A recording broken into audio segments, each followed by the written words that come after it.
Hello, everybody. It is great to be here. Today, I'm going to be talking about who needs one database anyway when you could have millions or even billions. My name is Glauber Costa, and I am currently the founder and CEO of Turso. Turso is a company on a mission to bring SQLite, the meek but mighty database that powers your phones and other embedded devices, to the big leagues in the enterprise database world. Before that, I was an engineer working on the Linux kernel, mostly at Red Hat, but other places as well. A staff engineer at Datadog, and also spent nearly a decade at Scylla, a company I bet you're all familiar with. And today, we will talk about multi-tenancy. In simple terms, here's what it is. Everybody needs a database. And ideally, you want your database system to scale. But what if, instead of using a single database, we could instead create hundreds of thousands, millions, or conceptually even billions of databases, one for each of your users. Or if you want to get even more ambitious than that, one for each of Elon Musk's kids, present and future, and then isolate them well enough so that we can give those users the illusion that they have full access to resources just for themselves. We will look into why we might want to do this, how we can achieve this, and compare this with an existing pattern to ground this architecture. Let's start with why. Many of the systems that we design hold user data. Yes, usually we have a technical specification to comply with. Like, for example, you have a latency budget you had to be under, or you have a specific throughput that you have to sustain. But in the modern world, there are other things that the system also has to do. For example, it may be important to make sure that data for multiple users is not mixed together. And yes, you can put it all in the same database, and you can make sure that access is protected at the API layer. But if we could store data for each user separately into its own database, the compliance and security work that we have to do just become a lot simpler. As an example, it becomes simpler to process deletion requests that the GDPR and other national frameworks require.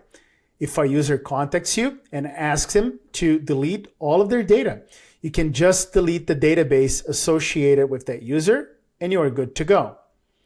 Another example is you can encrypt all of the data in a database with a specific encryption key. And if each user is given their own database, then you can use different keys for different databases, providing a level of security that will be hard to do and achieve otherwise. Developer velocity can also increase if the data is partitioned in different independent databases. Developer velocity increases every time the cost of a mistake decreases. If there is potential for something catastrophic to happen, you have to move slower. If mistakes are localized, then you can develop your application faster. Avoiding shared resources is a way to make sure that that happens. Imagine you make a mistake that brings down the whole database for all of your users. I'm sure you have backups, you don't have to tell me that, but you are unavailable until you restore them. If you have to restore a single user, this can take mere seconds. If you have to restore backups for all of your users, then it may very well take hours. Multi-tenant databases also allow for independent replication. Yes, database replication offers a great way to move data closer to your users. But not all users are in all places. If we are working with multiple independent databases, then we can replicate each individual database independently. And since we're talking about SQLite, by the way, you can also replicate those databases directly into users' devices. knowing that they have no other data that belongs to other users. Multi-tenancy can also simplify your architecture. Again, if you can replicate just the individual users you are working with, you may do away with a cache in many situations. It is easy to just keep a local copy of the database inside your API server. You may not need complex access schemes like row-level security.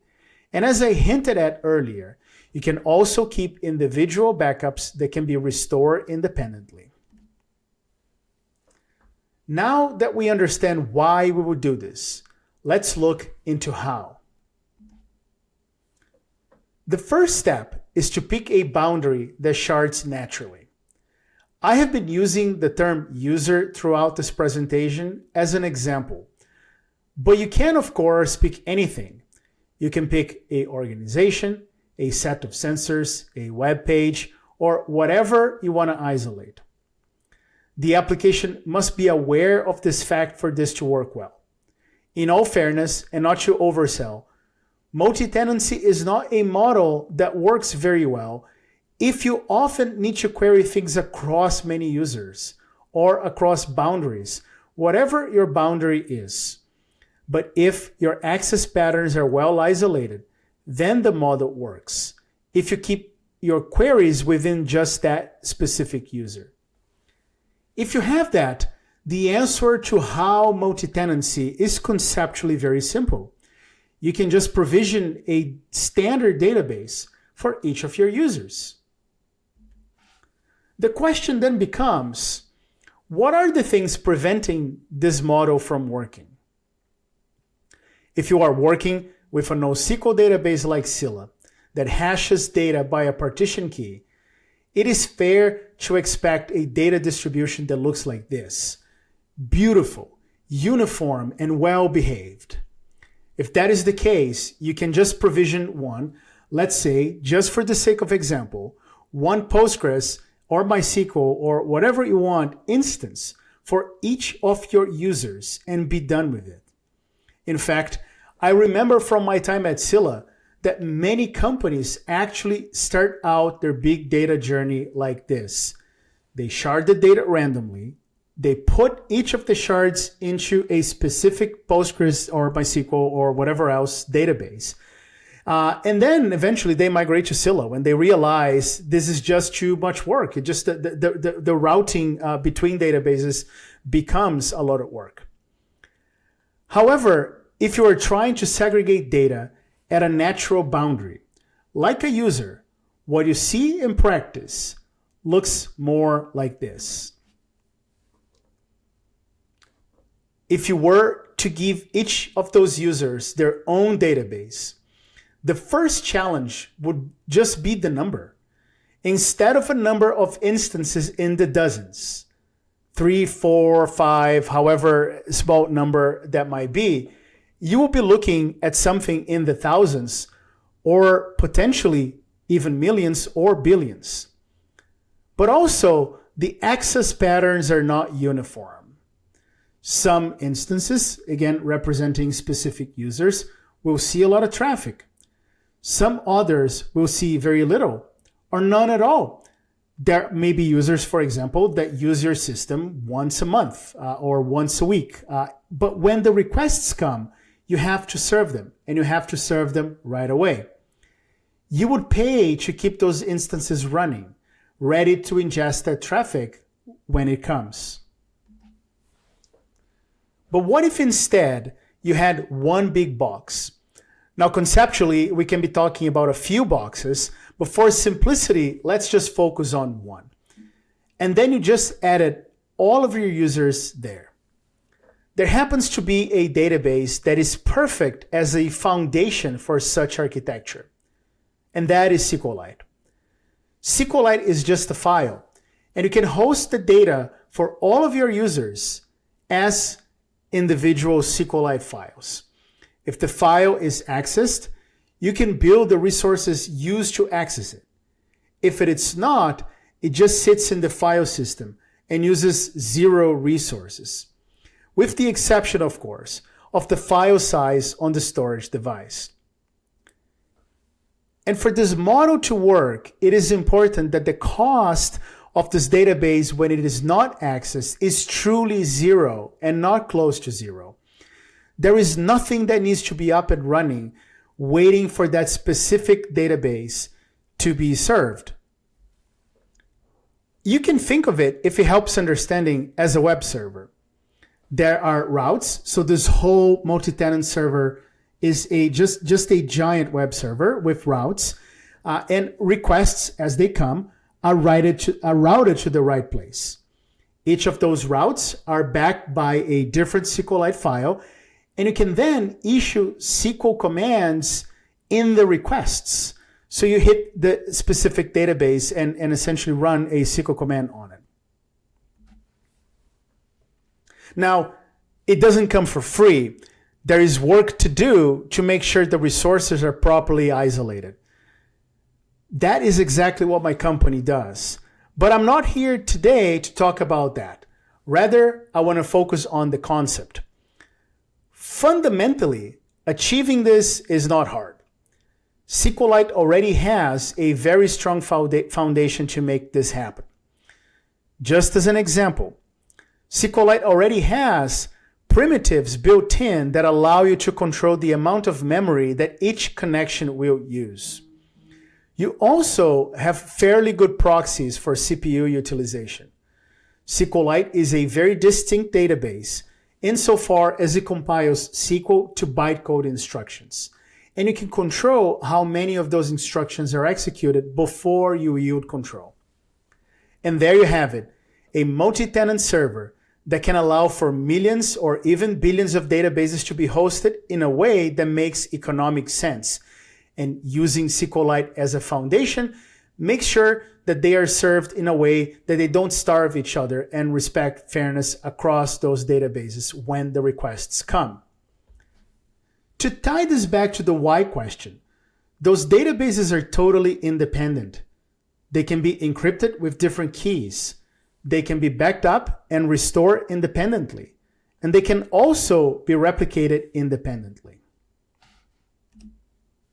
Now, the eagle eye amongst you have probably noticed by now that this isn't really something unique and unheard of. If you take a step back and zoom out a little, we can compare this architecture to another great database in the market. You might have heard of this database called Scylla. In the model that I presented, you have to connect to a specific database by name. Operations across databases are expensive, but once you reach that database, you now have an entity where you can have much richer operations done. In fact, you can do full SQL. It is just a SQLite database pointed to by a specific DNS entry. With Scylla, you use consistent hashing and address a partition with a partition key. Operations across partition keys are expensive, but once you reach a partition, you now have an entity where you can have much richer operations done. It is not SQL, but it is close enough and allows for sorting, efficient aggregations, and etc. Scylla, of course, is much more complex than that and offers much more. But if we zoom out enough and simplify this model for the sake of understanding, this is as if you had partition keys that then point to a SQLite file instead of a sorting key. The main conceptual difference is that the addressing is not random. This is a model that is designed to work with a different access pattern where some partitions are accessed a lot and others very little, mostly because they represent concepts directly, like a specific user, a specific organization, or anything that you may want. And that's all I had for today. I hope you enjoy the rest of the summit. I thank you so much for the folks at Scylla for inviting me. And if you want to stay in touch and learn more, here are my main socials. You can email me. I am mostly much more than honestly I should on X at GLCST. There's also my GitHub address in there, or you can connect with me on LinkedIn. Thank you very much again for attending the talk, and I wish you a great day.